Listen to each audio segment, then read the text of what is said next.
Good morning students. हमारा topic है एक एक्सपेरिमेंटल डिज़ाइन जो कि यूनिट 2 में आता है। इसको 4 पार्ट्स में हमने बांटा हुआ है।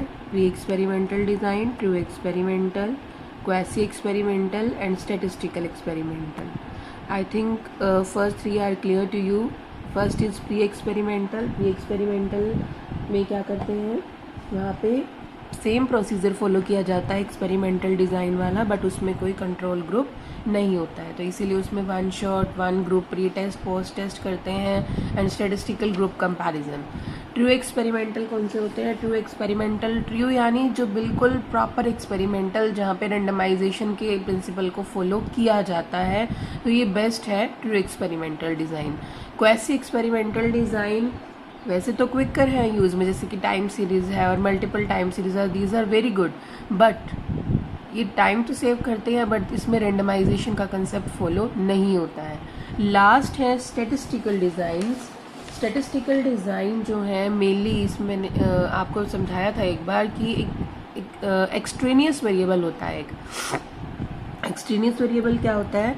जो हमारे इंडिपेंडेंट और डिपेंडेंट वेरिएबल में काउंट नहीं हो रहा है। हम जब इफेक्ट देख रहे हैं किन्हीं दो के बीच में, जब हम एक्सपेरिमेंट करते हैं, हम दो वेरिएबल के बीच में कॉज एंड इफेक्ट रिलेशनशिप देखना चाह रहे हैं, जैसे कि एक इंडिपेंडेंट है और एक डिपेंडेंट है, लेकिन ऐसा ज़रूरी नहीं है कि उसके अलावा कोई तीसरा वेरिएबल हमारे डिपेंडेंट वेरिएबल को अफेक्ट ही नहीं करता है। फॉर एग्जाम्पल, अगर आप ये देखना चाहते हो कि प्राइस रिड्यूस होते हैं तो सेल्स पे क्या इफेक्ट पड़ता है, तो वहाँ पर price reduction is are independent variable and the change in the sales is the sales क्या है यहाँ पे? Dependent variable.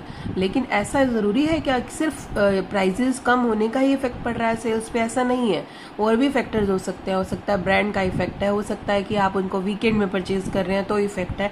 तो जो बाकी के फैक्टर्स हैं जो हमारे पार्ट ऑफ स्टडी नहीं है लेकिन अफेक्ट करते हैं, उनको हम बोलते हैं एक्सट्रेनियस वेरिएबल। तो जो ये स्टैटिस्टिकल डिज़ाइंस हैं मेनली उन एक्सट्रेनियस वेरिएबल्स को एलिमिनेट करने के लिए बनाए गए हैं, जिसमें एक ब्लॉक फैक्टर का हम इसमें हेल्प लेते हैं। अब जो ये एक्सट्रेनियस वेरिएबल हैं, इसमें उसी को एलिमिनेट करने के लिए हमने ये स्टैटिस्टिकल डिज़ाइंस बनाए हैं, तो उनको 4 पार्ट्स में बांटा गया है। 1 is completely randomised design, second is randomised block design, third is Latin square design and fourth one is factorial design. तो मैं डायरेक्ट उसी पे आती हूँ कि हमें कैसे एक्सपेरिमेंटल डिज़ाइंस जो हैं हमारे स्टैटिस्टिकल डिज़ाइंस, उनको हमें कैसे एक्सप्लेन करना है। तो उसमें जो हमने फर्स्ट पढ़ा है कम्प्लीटली रेंडमाइज्ड डिज़ाइन। पहले तो आपको ये पता होना चाहिए, जो मैंने समझा ही दिया है, कि स्टैटिस्टिकल डिज़ाइन हमारा मेन पर्पज़ क्या है? एक्सट्रेनियस वेरिएबल के इफेक्ट को एलिमिनेट करना है यूजिंग ब्लॉकिंग फैक्टर। अब पहले पे आते हैं completely randomised design. Completely randomised design में आपको ये याद रखना है कि इसमें 2 प्रिंसिपल अप्लाई होते हैं, principle of replication and principle of randomisation. क्या है ये प्रिंसिपल ऑफ रेप्लिकेशन? जिसमें हम किसी एक्सपेरिमेंट को बार बार करते हैं और रिजल्ट को टेस्ट करते हैं। रेंडमाइजेशन में जब आप सैंपल को सेलेक्ट करते हैं तो उसमें आप डाटा रेंडमली सेलेक्ट करते हैं, आप अपनी मर्जी से नहीं कर रहे हैं, रेंडमली जो भी डाटा है आप रेंडमली ले रहे हैं। तो इसमें भी हम 2 टाइप के देखते हैं। 1 is 2 group simple randomise design और second is random replication design. तो जो पहला है 2 ग्रुप सिंपल रेंडमाइज डिज़ाइन, इसमें वो कह रहा है कि इसमें हम मेनली 2 ग्रुप्स को ले रहे हैं।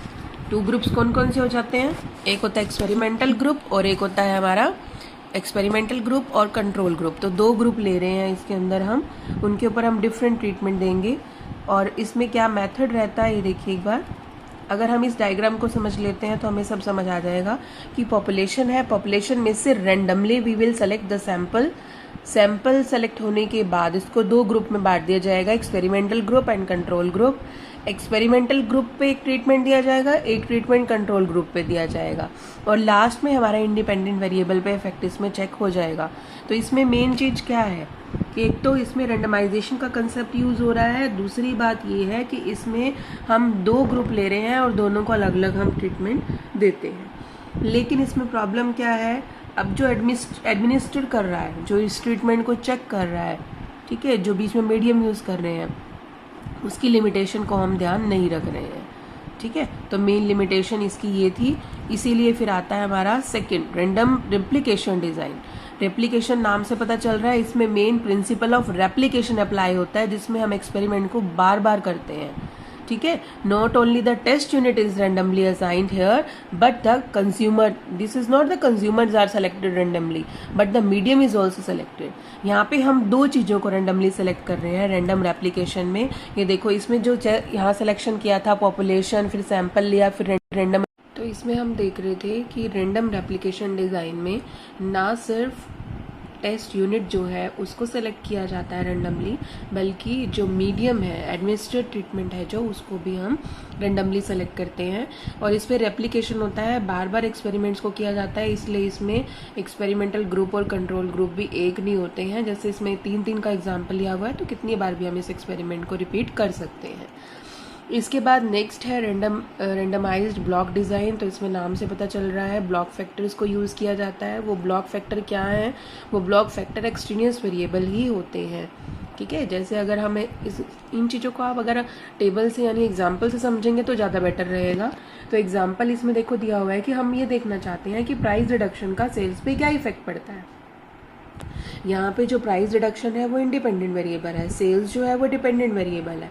लेकिन क्या ये सिर्फ दोनों फैक्टर एक दूसरे को अफेक्ट करते हैं? नो, यहाँ पे बहुत सारे ऐसे यूनिट्स भी हैं जो हमारे इनको इफेक्ट करेंगे। तो एक्सट्रेनियस वेरिएबल वही वेरिएबल्स होते हैं जो अदर देन इंडिपेंडेंट वेरिएबल है, जिनकी हम स्टडी कर रहे हैं, लेकिन उनका भी इफेक्ट पड़ता है, तो उनको भी स्टडी करना ज़रूरी है। तो उनको एज हम ब्लॉक फैक्टर लेकर हम यहाँ पे स्टडी कर रहे हैं।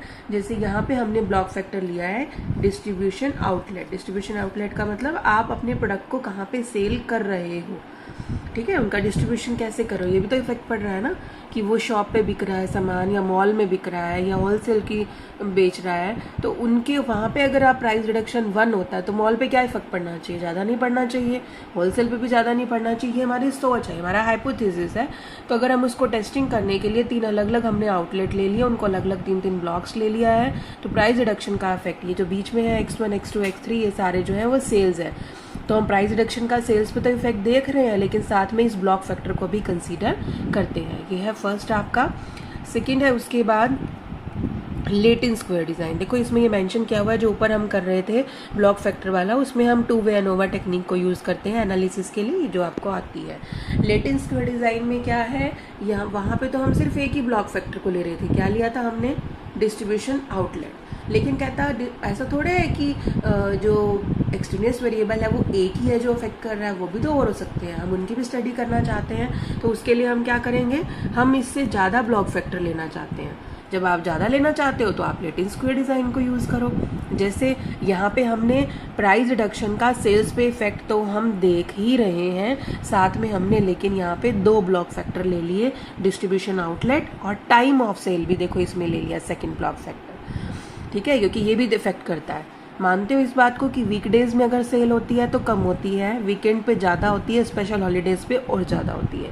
तो अगर हम ऐसा मान के चलते हैं, तो अगर हम इसकी टेस्टिंग करना चाह रहे हैं इन 2 ब्लॉक फैक्टर्स की प्राइस रिडक्शन के साथ, तो हम उसको बोलते हैं लेटिन स्क्वायर डिज़ाइन। इसकी ड्रॉबैक सिर्फ यही है कि there is no interaction between the treatment and the blocking factor. मतलब इस टेबल के अंदर हमने कहीं ये नहीं दिखाया है कि प्राइस 1 रुपये से कम करते हैं तो ब्लॉक फैक्टर पे क्या इफेक्ट पड़ रहा है या सेल्स पे क्या इफेक्ट पड़ रहा है। हम सिर्फ टेबल में क्या दिखा पा रहे हैं, हम 2 फैक्टर्स को ही दिखा पा रहे हैं। वो तो अंडरस्टूड सा मान के चल रहे हैं कि प्राइस रिड्यूस हो रहा है, बट प्राइस कितना रिड्यूस हो रहा है उस फैक्टर को हम लेके नहीं चल पा रहे हैं। तो इसीलिए लास्ट डिज़ाइन आता है हमारे पास फैक्टोरियल डिज़ाइन। ठीक है, फैक्टोरियल डिज़ाइन में क्या है, हम फैक्टर्स की स्टडी करते हैं। तो इसमें 2 है। इसमें ये कहता है effect of more than 1 independent variable. अभी तक जितने भी आपने किए हैं डिपेंडेंट वेरिएबल पे एक इंडिपेंडेंट वेरिएबल का इफेक्ट देख रहे थे आप, साथ में एक्सट्रेनियस वेरिएबल की स्टडी हमने की थी। फैक्टोरियल डिज़ाइन वहाँ यूज़ होता है जहाँ मोर देन 1 इंडिपेंडेंट वेरिएबल हम यूज़ करना चाहते हैं। तो उसमें 2 हैं, सिंपल फैक्टोरियल और कॉम्प्लेक्स फैक्टोरियल। जब हम सिंपल फैक्टोरियल की बात करते हैं तो वहाँ पे हमने 2 फैक्टर्स की स्टडी की है डिपेंडेंट वेरिएबल पे। 2 फैक्टर्स जैसे देखो यहाँ पे वो कहता है कि हमने 2 इंडिपेंडेंट वेरिएबल लेने हैं। तो 2 इंडिपेंडेंट वेरिएबल जैसे हमने 2 एडवर्टीजमेंट की स्टडी की है, एडवर्टीजमेंट ए है, एडवर्टीजमेंट बी है। ठीक है। और एक्सपेरिमेंट भी 2 बार कर रहे हैं। 2 बार कैसे कर रहे हैं, देखो कंट्रोल वेरिएबल जो यहाँ पे लिया आपने, एक तो ये एक्सपेरिमेंट है, कुछ दिन के बाद आपने फिर से एक्सपेरिमेंट किया और दोनों को आप आपस में कंपेयर करके देख रहे हो कि इनका क्या इफेक्ट आ रहा है। अगर आप एक्सपेरिमेंट 1 कर रहे हो, उसमें आपने इफेक्ट देखा है कि प्रिंट और ब्रॉडकास्ट का एडवर्टीजमेंट पे क्या इफेक्ट पड़ता है। आपने देखा कि जब हम ले रहे हैं इसको प्रिंट और ब्रॉडकास्ट को, तो दोनों का एक्सपेरिमेंट जो है ये कट कर रहा है। अगर ये कट कर रहा है दैट मीन्स इनकी आपस में इंटरेक्शन है, यानी मीडिया और ये देखो हमने 2 फैक्टर कौन से लिए हैं, मीडिया और एडवर्टीजमेंट, इनका सेल्स पे इफेक्ट पड़ रहा है। 2 ले लिए ना, मीडिया और प्रिंट मीडिया और एडवर्टीजमेंट। हमने 2 इंडिपेंडेंट वेरिएबल लिए हैं और डिपेंडेंट वेरिएबल क्या है, सेल्स। तो आप सेल्स पे इफेक्ट देख रहे हो। अगर दोनों पॉइंट्स आपस में कट कर जाते हैं तो इसका मतलब कि इनका आपस में इंटरेक्शन है। लेकिन अगर दोनों लाइंस इक्वल जा रही हैं तो इसका मतलब आपस में इनका इंटरेक्शन नहीं है। इसमें जो डाटा लिया हुआ है, देखो लिखा कुछ हुआ है और दिखाया कुछ हुआ है। यहाँ पे इन्होंने हाई लो IQ लेके, तो ये कहीं से कॉपी करते हुए बुक में मिस्टेक है ये। तो यहाँ पे एक्चुअली ये क्या दिखाना चाह रहे थे, एक साइड ये मीडिया दिखाना चाह रहे हैं, जो हमने ऊपर 2 इंडिपेंडेंट वेरिएबल लिए हैं, ये दोनों इंडिपेंडेंट वेरिएबल को ही दिखाना चाह रहे हैं। कौन से 2 इंडिपेंडेंट वेरिएबल, एक साइड एडवर्टीजमेंट दिखाना है आपको, एक साइड प्रिंट मीडिया दिखाना है। प्रॉपर पॉइंट्स लेने की रिक्वायरमेंट नहीं है, सिर्फ आप क्या करोगे, वैल्यू ऊपर कुछ भी लिख देना, यहाँ पे इनको कट करके दिखा देना है। एग्जाम्पल देते हुए कट करके दिखाओगे, दैट मीन्स इनमें आपस में इंटरेक्शन है। अगर इनको इक्वल दिखाओगे तो आप ये कहोगे कि इनका आपस में इंटरेक्शन नहीं है। इसके बाद लास्ट है हमारा, लास्ट है कॉम्प्लेक्स फैक्टोरियल डिजाइन। अब यहाँ पे कहता है कि हम एक्सट्रेनियस वेरिएबल को भी साथ में लेना चाहते हैं। अभी इससे पहले वाले में क्या लिया था, 2 इंडिपेंडेंट वेरिएबल का एक डिपेंडेंट वेरिएबल पे क्या इफेक्ट होता है। कॉम्प्लेक्स में आप क्या लेना चाह रहे हो, देखो इसमें वीक डेज, वीकेंड, हमारा एक्सट्रेनियस वेरिएबल भी ले लिया, एडवर्टीजमेंट भी 2 ले ली और साथ में प्रिंट और ब्रॉडकास्ट भी ले लिया। हो गया ना ये कॉम्प्लेक्स, 2:2:2 हो गया ये। 3 इसमें हमने फैक्टर्स ले लिए हैं, ठीक है। एक एक्सट्रेनियस वेरिएबल भी ऐड कर लिया। तो यहाँ पे ये थोड़ा सा कॉम्प्लेक्स हो जाता है, इसकी कैलकुलेशन भी मुश्किल है, इसको समझना भी मुश्किल है। बट अगर हम एक स्टडी करना चाहते हैं जिसमें हम वेरियस फैक्टर्स को इंक्लूड करना चाहते हैं तो हम इसको इंक्लूड करते हैं। तो बच्चे इसमें आपको ज़्यादा कैलकुलेशन करने की रिक्वायरमेंट नहीं है, just you have to put a fake example. जैसे आपने ये टेबल बना दी, आपने ये कह दिया कि इसमें हमने कंट्रोल वेरिएबल भी लिए हैं, 2 इसमें हम एक्सट्रेनियस वेरिएबल को भी ले रहे हैं, वीकडेज और वीकेंड को, साथ में हम 2 इंडिपेंडेंट वेरिएबल की स्टडी कर रहे हैं, किस पे, सेल्स पे। तो इसलिए ये कॉम्प्लेक्स फैक्टोरियल डिजाइन होता है, ठीक है। Thank you.